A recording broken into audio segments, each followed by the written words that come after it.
I want to thank you for doing this Yes, because ma'am. I posted a well, I created a video, and I think Dad's moving forward reposted my video.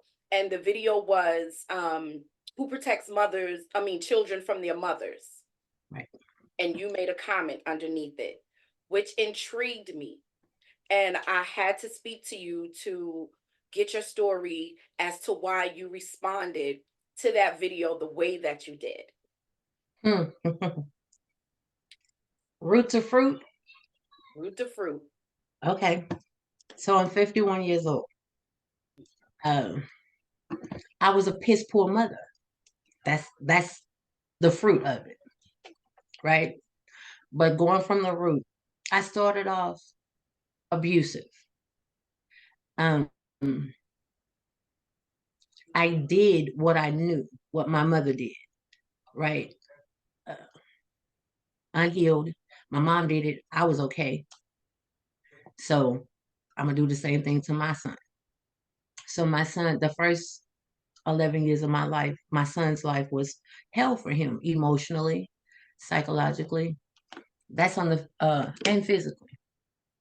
I had an inappropriate relationship with my son in the sense that I allowed him to help in ways that he shouldn't have. He started working when he was 13 years old, helping pay bills and things like that. I talked to him about where my head was at emotionally, and that wasn't my place. I was in domestic violence situations. I stayed in situations that they should not have been in. I have 3 children. As a result of my poor decisions, my son has rage issues.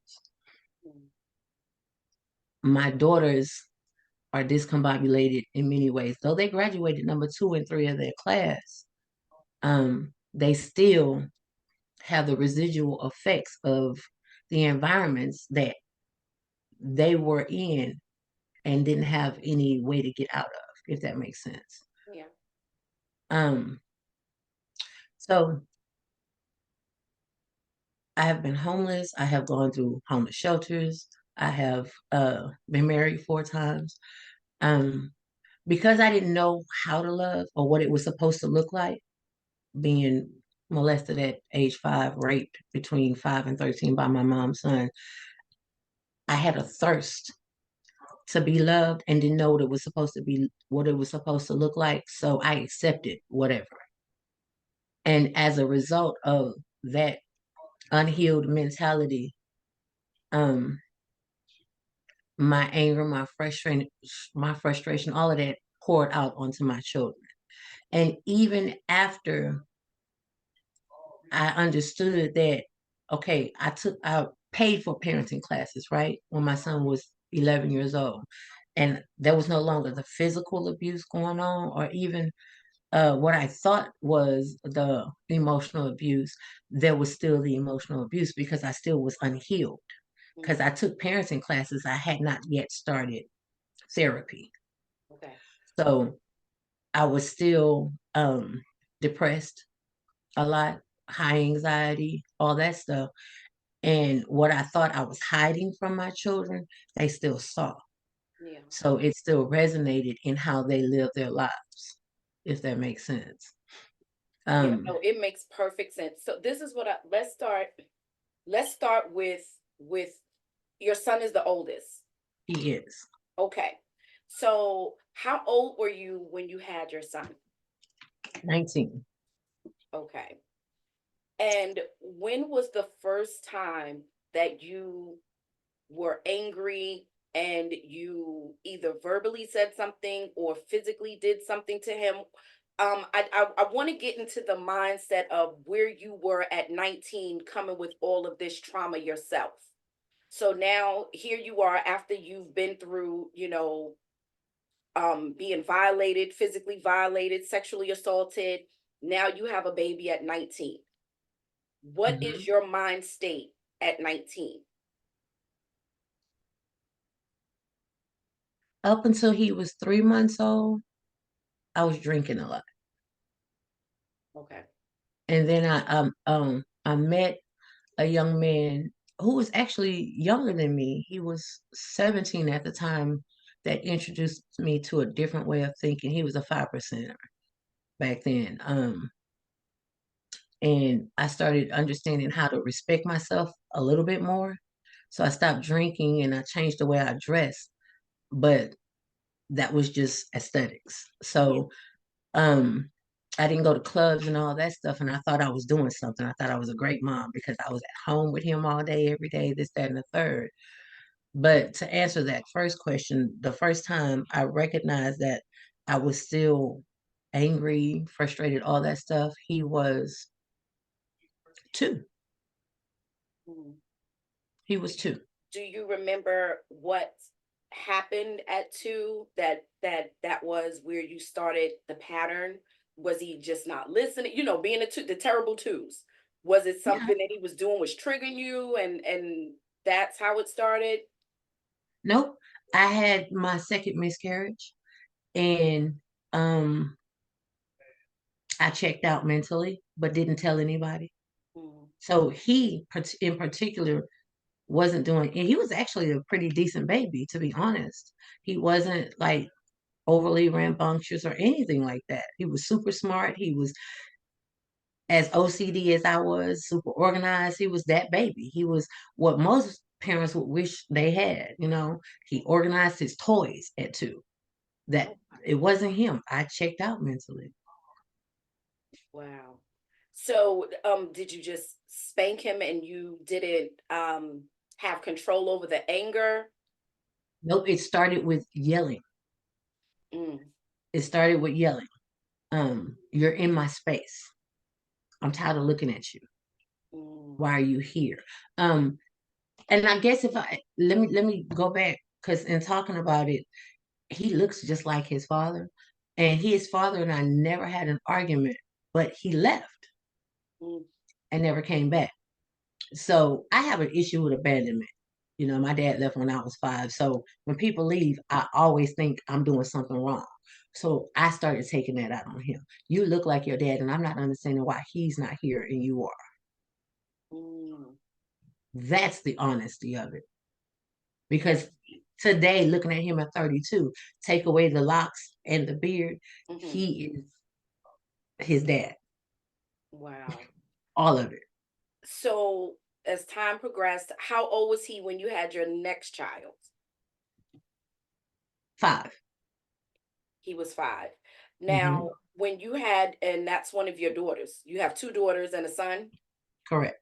Okay. So now when your daughter was born, um, did you kind of, I don't know, did you do the same things to her, or was he still kind of like the focus because of those internal issues that you had with his dad?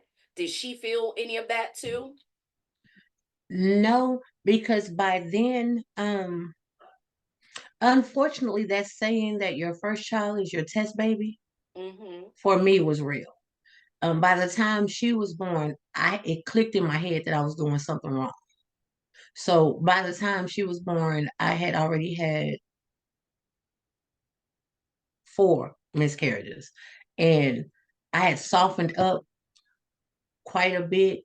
So it became less and less in terms of the incidents, but Mhm. it was still there.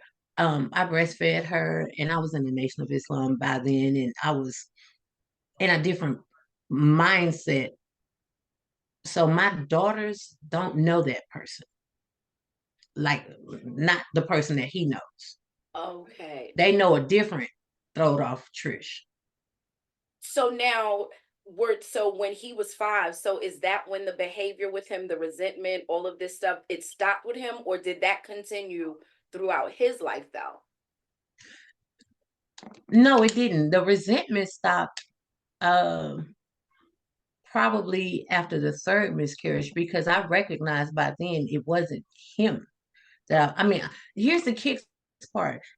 I knew I learned what I was doing Mhm. was off. Um, but it's one thing to know what's going on, and it's a different animal to get the help that you need to learn how to flip it. Yeah. Yeah. if that makes sense. No, So it definitely makes sense. So let me ask you this. So you found yourself, you realized the error of your ways. He was 5 years old when everything kind of plateaued out in a positive way. How did those first 5 years affect him now as an adult man, as a teenager, as a young adult, and now as an adult man?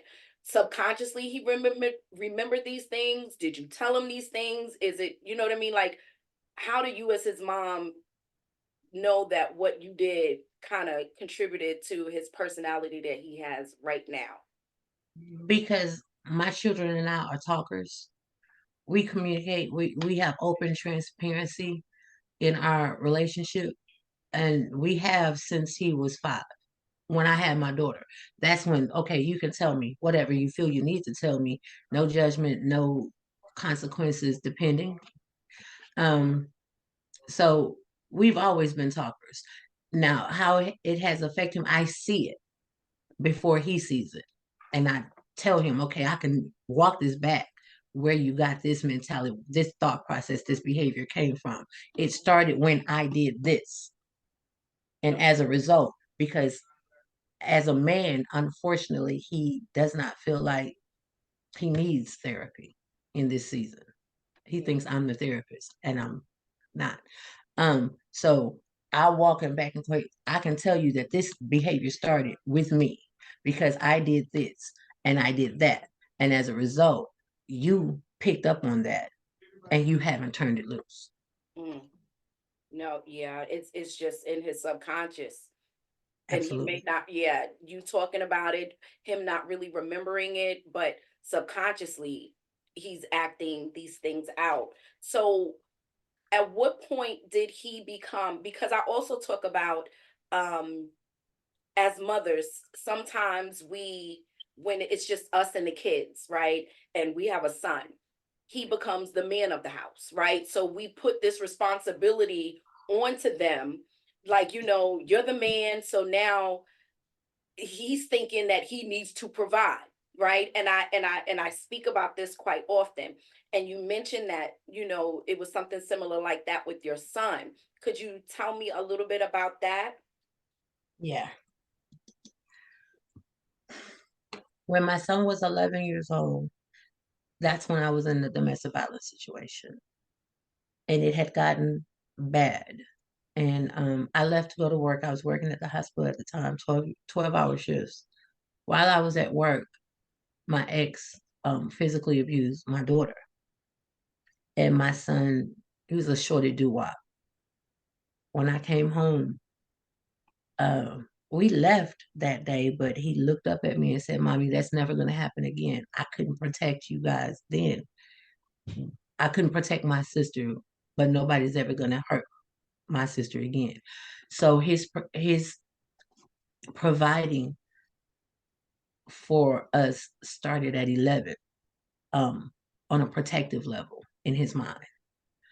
Um, and it's still that way. On a financial level, because I didn't start seeking psychological help until like in earnest, meaning I've been sent to therapists since I was a teenager, but I didn't actually start doing the work until I was in a psych ward for 4.5 months, Mhm. when he was in the 10th grade. That's when he really picked up because he started helping out when he was 13, mowing lawns and things like that, helping me get school supplies for the girls and whatnot. But when I was in the ward, he kicked it up all the way. Mhm. And he stepped up and he was like, You don't need no man. I got it. Because apparently he knew you ain't gonna pick right. And it Mhm. don't matter who you got in the house, they ain't gonna do what they supposed to do. So I'm gonna do it. So even if my my person at the time wasn't helping, he was slipping me money here and there, pay the light bill, pay the gas bill. Wow. Now, And did you I did you allowed become it to. dependent on that from I him? did. I honestly did. I can be 10 toes down. I honestly did. And it wasn't until uh 16 that it clicked in my head. There's an imbalance. This is unhealthy on so many levels. Yeah. This is not my man, this is my son. This is I went from one extreme to another with zero balance. And I'm still not balanced. Let me say that. Because now the guilt from the Mhm. mistakes that I made, right, has caused me to create crutches for my children. There's nothing that they can ask for that I won't do because in my mind, I jacked up a lot of stuff back then. So I owe them. And they're 23, 27, and 32 now. Well, you know that you can never pay them back for that, right? I can But say that out of my mouth. all you can do is what you're doing right now is recognizing I made a mistake, being accountable for it, and how do we move forward? Because if you're trying to make up for that, you'll be doing that until you leave this earth. That is never Right. going to happen. We can Right. only progress. Yeah. I say that all the time. Saying it and embodying it is not the same thing because one thing about all the emotions on the spectrum, guilt and blame is the worst monkey to have on your back. Oh, yeah. Oh, yeah. And there is such a thing as subconscious emotional manipulation. Hmm. And I have one child that don't recognize that that's exactly what's going on because you know what you're doing, but you don't know what you're doing. You don't acknowledge it because you don't see it as that. Yeah. You understand what Yeah. I'm saying? Nope. So you expect mommy to do it because you're mommy and you owe me. And that's the thing. That's just like chasing your tail, because even though Right. you recognize it and you get angry with it, something inside of you just makes you do it anyway, just to satisfy your guilt. It's not even them, it's to satisfy something within yourself to make you feel better, Absolutely. and it's a never ending cycle, Absolutely. though. You're gonna always feel guilty if you don't real forgive yourself. That's the first thing you got to do is forgive you. you know I mean, we can only do what we do with what we have. Right? If you weren't given Right. the tools to do certain things, we're going to make mistakes. But the beauty of this and is your honesty. A lot of women, we can't sit here and be honest with ourselves the way that you're doing. So that is your first step to healing you. And I'm super proud of you and I admire you for even sitting here and talking about this. And if your children, they don't see that you're sorry, and to kind of let you off the hook with that, that's a them thing, not a you thing. But that's the thing, Miss Neriah. It's not them. They have. It's a me. It's like you said. It's me getting to a point where I can forgive myself because time after time after time I went backwards, and I was the one who put them in the situations that they were in. You know what I'm saying? When I can sit back and say my son was in line to be valedictorian, but at 10th grade he had to drop out of school because I didn't have my shit together. Yeah, You understand what I'm saying? I That do. was me. That wasn't him. I do. Or I can sit back and say, my daughters were graduated number two and number three in their class, but they have jacked up relationships with dudes because they had jacked up. Uh, that's what they saw. Yeah. That was the example they saw. This is how my mom received love. This must be how it's supposed to be. That's the example I gave them. So I have to fully own it, Hmm. not sit in it. And I'm learning that part, not sit in it, but own it in its totality Yeah. so that now that I'm looking at my granddaughters and my grandsons, I can say with my full chest, yeah, that was me, and that's a past tense word. Now Yeah. let me show you how not to fall into the same pitfalls because you deserve more and you're better than that. But I still have to fully learn how to forgive myself, and because my mother is not that's not the example I was given. Because my mother doesn't do accountability. Mhm. Because um My brother still lives with her to this day, and he a whole rapist. Um,